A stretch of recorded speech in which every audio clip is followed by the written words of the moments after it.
Uma construção sustentável seria, a princípio, uma construção que não emita tantos gases e que tenha uma cadeia, que tenha um ciclo, desde da concepção da construção até a morte daquela construção, que ela tenha um ciclo responsável pelo futuro do planeta.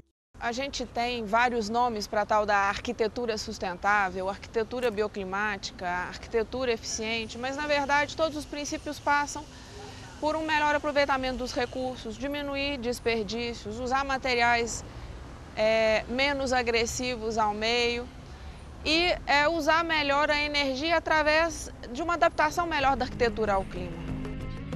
Nas últimas décadas, o uso desmedido dos recursos naturais mudou o mundo.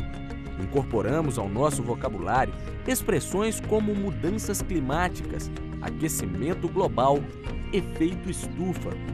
As transformações do planeta obrigaram alguns países a refletirem sobre a possibilidade do esgotamento do que a natureza pode nos proporcionar. A França começa a ter legislações nessa área de desempenho climático e térmico de edificações para economizar energia desde a década de 70. Os Estados Unidos, há muito tempo, têm legislações em vários seus estados visando a eficiência energética, a bioclimatologia, porque, por exemplo, a Califórnia é um dos estados hoje que tem grandes problemas de apagões e de problemas de geração de energia. No Brasil, o alerta veio no início do século XXI. A crise de energia em 2001 obrigou a população a reduzir o consumo em 20% e causou grandes prejuízos à indústria e ao comércio. Em 2002, o governo Fernando Henrique contratou 52 termoelétricas emergenciais para evitar apagões no horário de pico.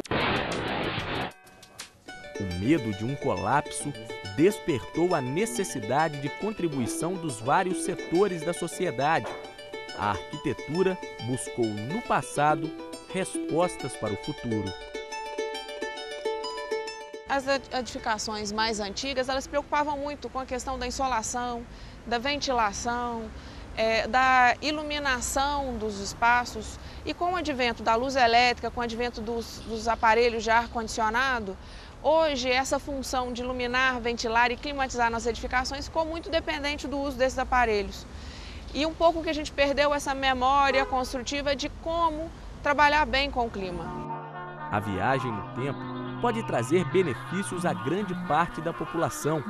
Pensando nisso, 3 universidades mineiras projetaram uma casa eficiente. A ideia era construir um protótipo que pudesse ser utilizado para as famílias com renda entre 3 e 5 salários mínimos. Uma habitação onde a gente demonstraria a viabilidade da utilização de fontes renováveis de energia e de adequação às condições de conforto ambiental, atendendo a faixa onde a gente tem o maior déficit habitacional brasileiro, né? Os resultados foram animadores. Através da utilização de aquecimento de água solar, né, utilizando coletores solares, nós conseguimos fazer com que o consumo de energia dessa família caísse bastante. Bom desempenho que não foi suficiente para garantir a implantação do projeto de forma efetiva. A maior parte do argumento reside nos custos, né, que os custos seriam mais elevados, que isso demandaria projetos mais bem elaborados, que requereriam maior tempo, etc, etc. Nós precisamos mudar um pouco o conceito do que é custo. Hoje, o custo do empreendimento é considerado na entrega das chaves. Então, quanto custará projetar e construir esse empreendimento? Nós temos que mudar esse conceito para o custo ao longo da vida útil, porque isso traz uma perspectiva social importante. A falta de incentivos para a implantação de novos conceitos faz com que a maioria da população continue construindo nos moldes tradicionais. A gente trata a construção como se a gente estivesse construindo as pirâmides, sabe? Uma coisa assim eterna, para ficar para sempre. E na prática, você vê que qualquer casa, qualquer apartamento, qualquer prédio, o tempo todo sofre reforma. Se você parar em Belo Horizonte, em qualquer lugar, e ficar quieto, você vai ouvir um barulho de obra. A casa de Laurindo, na região metropolitana de Belo Horizonte, não fugiu à regra. O imóvel, que tem um quarto com banheiro, sala, cozinha e área de serviço, está sendo reformado depois de 6 anos.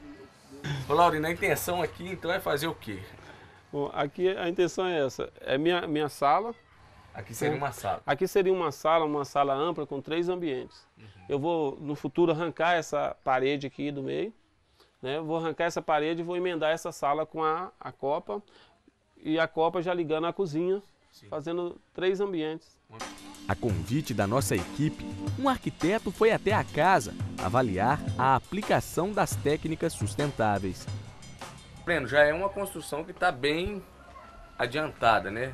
É possível fazer algumas intervenções para que essa construção caia nesse conceito aí de sustentável, que aproveite um pouco mais esses recursos naturais? Eu acho que sim, mas vão ser pequenos toques, né? Pequenas inserções que vão contribuir para uma construção um pouco mais sustentável. Durante uma semana, estes 2 arquitetos elaboraram um projeto para a reforma da casa do Laurindo. Ideia simples, como não usar laje. E elevar o teto da parte que vai ser ampliada vão proporcionar mais iluminação e maior conforto climático. Aqui está o seu telhado já original, que é esse aqui no fundo. E ali naquele ponto, após abrir essa parede, a gente faria para cima uma espécie de shed, aquela coisa que usa em indústria, que você faz um basculante para cima da sua laje. E aí o seu telhado sobe e cai para lá. Então vai ter uma circulação de ar aqui e aqui também. E entra luz e circula o ar. E ao mesmo tempo aqui na frente a gente tem também uma porta mais de vidro ou de algum outro material que seja translúcido, para gerar luz aqui nesse ambiente, vai ficar muito iluminado. E aí circula, quando você abrir essas portas, circula esse vento aqui. Novas ideias para a casa inteira. Aqui em toda a sua vizinhança, a maior parte das casas, elas estão sempre no tijolo à vista, né? Sem o reboco, né? Então, uma solução que a gente pensou é trabalhar com vegetação, aquelas plantas que sobem, as trepadeiras, as eras, essas plantas que vão subindo e que ela mantém, ela preserva o tijolo, né? Você não precisa de rebocar, não pintar. A água da chuva pode deixar de ser um problema e virar uma solução.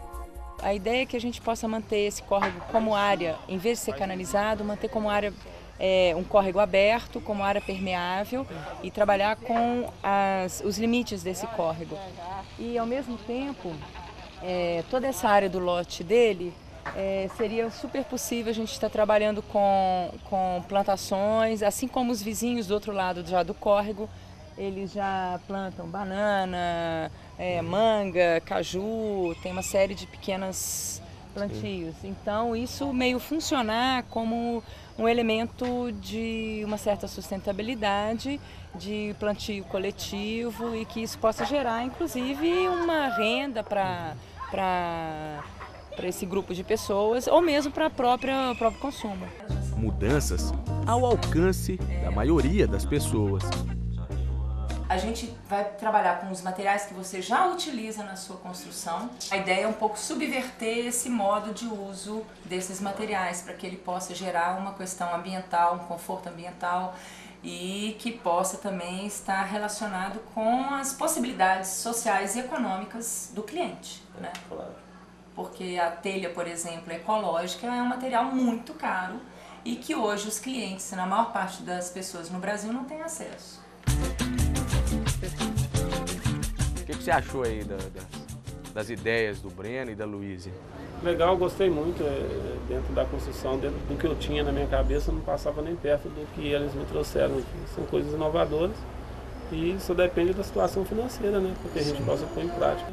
Quem faz deve sugerir, deve propor, né? Deve informar o cliente, né? Quem vai usar, o usuário. Mas também o usuário é bom que ele tenha alguma consciência sobre o assunto não só da questão da construção, mas da vida como um todo, né? Assim, da própria trato da pessoa consigo mesmo, com o seu corpo, com o seu semelhante, com o seu próximo, e vai chegar na construção, vai chegar na cidade, vai chegar na região, vai chegar no país. Quer dizer, é uma revolução que nasce dentro das pessoas e vai se expandindo até uma escala planetária.